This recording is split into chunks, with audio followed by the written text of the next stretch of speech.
You get a text from a colleague asking to reschedule a meeting. You close Messages, open Calendar to find a slot, switch to Mail to check the PDF they referenced, and finally jump back to Messages to reply. That constant app hopping is the primary friction point of using iOS 26 and everything that came before it. Apple's solution replaces the static grid of apps with a proactive assistant that lives across the entire system. But running an ambient artificial intelligence requires immense on-device processing power. Because of that hard technical requirement, Apple had to fracture this release. As this three-tiered pyramid illustrates, the features you receive are determined by the specific silicon chip inside your current device. Apple has split iOS 27 into 3 distinct operating systems, all sharing the same name. Let's look at the baseline. If you have an older device, going back to the iPhone 11, you fall into the Foundation tier. The most significant upgrade skips the AI entirely and focuses on a complete redesign of the iPhone's screen time and child safety controls.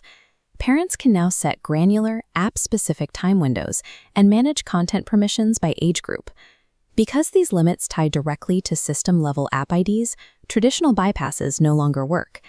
This base tier also includes improved interface readability with the new Liquid Glass 2.0 design system, alongside the addition of full 5G satellite connectivity for off-grid use. For the millions of people holding on to older hardware, this update functions as a highly refined operating system that prioritizes family management and reliability over next-generation intelligence. The second tier enables Apple Intelligence, requiring the processing power of an iPhone 16 or newer. Here, you get a completely rebuilt version of Siri. It now operates as a standalone orchestrator powered by a Gemini Foundation model. This flowchart illustrates cross-app action chaining. Notice the isolated nodes for Messages, Mail, and Calendar. When receiving a text, Siri independently searches Mail for the correct PDF, extracts the information, and schedules a follow-up directly into the Calendar node to complete the chain. This background autonomy, where the system chains tasks together across different applications, is the true definition of ambient AI. The final tier is reserved for the absolute peak of Apple's lineup, the iPhone 17 Pro and the brand new iPhone Fold. The iPhone 17 Pro provides visual intelligence through an entirely new Siri mode built directly into the camera. You can point your lens at a physical restaurant receipt, and the system processes the image in real time to split the bill with your friends. Then there is the iPhone Fold, which requires an entirely unique set of software engineering to manage its expanding display.